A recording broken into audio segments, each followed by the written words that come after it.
اور اس بات کا شہباز شریف کو بھی بڑی اچھی طرح سے پتہ ہے کہ اگر وہ اپنے بھائی کے ساتھ بھلے ایک نظریاتی اختلاف ہو، اپروچ کا اختلاف ہو، لیکن اگر وہ اپنی راہیں جدا کرنے کی کوشش کریں گے تو وہ دن ان کی سیاست کا اختتام ہوگا، اور ایسا وہ کبھی نہیں کریں گے۔ جو معلومات جن کا میں نے پہلے آپ سے تذکرہ کیا تھا، کچھ لوگوں سے میں نے گفتگو کی ہے اس بارے میں، اور نہ وہ لوگ اس کو ماننے کے لیے تیار ہیں، نہ میں خود ذاتی طور پر ماننے کو تیار ہوں کہ یہ دونوں بھائی اس وقت جو اسٹریٹجی لے کر چل رہے ہیں، اس اسٹریٹجی میں آپس میں ان کا اتفاق نہیں ہے۔ آپ کو اگر یاد ہو، مجھے بار بار یاد آتا ہے کہ افغانستان میں ایک زمانے میں امریکہ نے ایک پالیسی اپنائی تھی جسے کہا جاتا تھا ٹاک ٹاک فائٹ فائٹ، یعنی ایک طرف آپ مذاکرات کریں طالبان سے، اور دوسری طرف جو ہے وہ بمباری کا سلسلہ بھی جاری رکھیں اور دیکھیں کہ دونوں طرف سے کیا نتائج نکلتے ہیں، اور پھر ایونچول گول اچیو کرنے کے لیے ان نتائج کو اکٹھا کرنے کی کوشش کریں۔ مجھے یہی لگتا ہے کہ یہ جو گڈ کاپ اور بیڈ کاپ اس وقت یہ دونوں کھیل رہے ہیں، اس میں ان دونوں کی رضامندی شامل ہے۔ ایک طرف سے دباؤ بڑھایا جا رہا ہے، اور دوسری طرف سے جو ہے وہ بات چیت کی کوشش کی جا رہی ہے، اور بات چیت میں ظاہر ہے کہ کچھ ریڈ لائنز ہوتی ہیں دونوں طرف سے،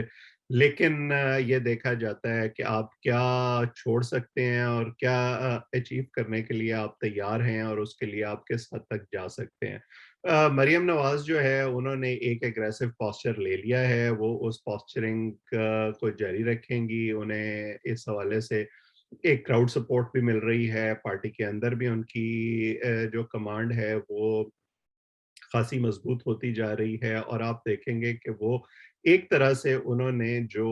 اپنی الیکشن مہم ہے اس کا آغاز وقت سے پہلے کر دیا ہے، اور آپ کو جیسے جیسے الیکشن کے قریب ہم ہوتے جائیں گے، مریم نواز کی جو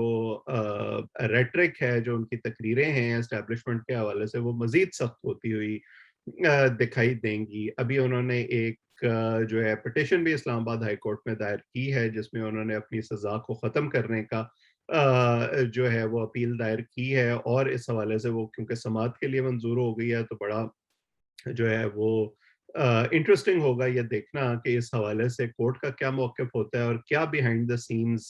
اسٹیبلشمنٹ بھی اس حوالے سے کوئی رول پلے کرتی ہے یا نہیں۔ اگر انہیں کوئی ریلیف ملتا ہے تو ہمارے لیے یہ سوچنا میرا خیال ہے کہ عجیب نہیں ہوگا کہ اسٹیبلشمنٹ کی طرف سے ان کو اشارہ ملا ہے، اور ہماری اسٹیبلشمنٹ کا یہ بڑا پرانا وتیرہ ہے کہ وہ جس کے ساتھ ہوتے ہیں اس کے ساتھ بھی پوری طرح سے نہیں ہوتے، اگرچہ ابھی ہمیں بار بار یہ بتایا جاتا ہے کہ حکومت ون پیج پر ہے، لیکن کب تک یہ فوج جو ہے وہ عمران خان کی ناکامیوں کا اور خاص طور پر جو اکنامک میلٹ ڈاؤن ہے، جو معاشی سچویشن ہے، مہنگائی ہے اس ملک میں، اس کا بوجھ برداشت کرنے کو تیار ہوگی، ایونچولی جا کر انہیں اپنے دوسرے آپشنز کو دیکھنا پڑے گا۔ اب وہ پیپلز پارٹی ہوتی ہے یا مسلم لیگ نون ہوتی ہے، جو دو بڑی پارٹیاں ہیں اس ملک میں، بلاول کے حوالے سے یا پیپلز پارٹی کے حوالے سے شاید مینووربلٹی بہت زیادہ کرنی پڑے گی، کیونکہ پنجاب میں ان کی روٹس تقریباً نہ ہونے کے برابر ہیں، جبکہ مسلم لیگ نون جو ہے وہ نہ صرف پنجاب میں پوری طرح موجود ہے، بلکہ باوجود کوششوں کے ان کی پارٹی میں کوئی ڈینٹ نہیں پڑا۔ یہ جو فارورڈ بلاک بنا ہے جہانگیر ترین کے ساتھ، وہ بھی اس بات کا واضح ثبوت ہے کہ وہ یہ جانتے ہیں کہ اگلا الیکشن انہیں پنجاب میں پیپلز پارٹی کے تحریک انصاف کے پلیٹ فارم سے نہیں لڑنا، کیونکہ شاید ان کے لیے اس بنیاد پر ووٹ حاصل کرنا اتنا آسان نہیں ہوگا 5 سال کے تجربے کے بعد۔ یہ بڑی انٹرسٹنگ صورتحال ڈیولپ ہو رہی ہے، اور آپ دیکھیں گے کہ اس میں بے شک پیپلز پارٹی یا جو دوسری جماعتیں ہیں جو مسلم لیگ نون کی سیاسی مخالف ہیں، اور خاص طور پر تحریک انصاف اس حوالے سے جو بھی موقف اختیار کریں، لیکن یہ جو کچھ بھی ہو رہا ہے یہ ایک بیک گراؤنڈ ویلنگ ڈیلنگ کا حصہ ہے۔ نواز شریف اور شہباز شریف بالکل ایک پیج پر ہیں اس حوالے سے، اور آپ کو یہ دونوں اسٹریٹجیز پیرالل چلتی ہوئی نظر آئیں گی، اور اس سے وہ اپنے لیے نہ صرف کنسیشنز لینے کی کوشش کریں گے بلکہ ووٹر کو بھی گیلونائز کرنے کی کوشش کریں گے۔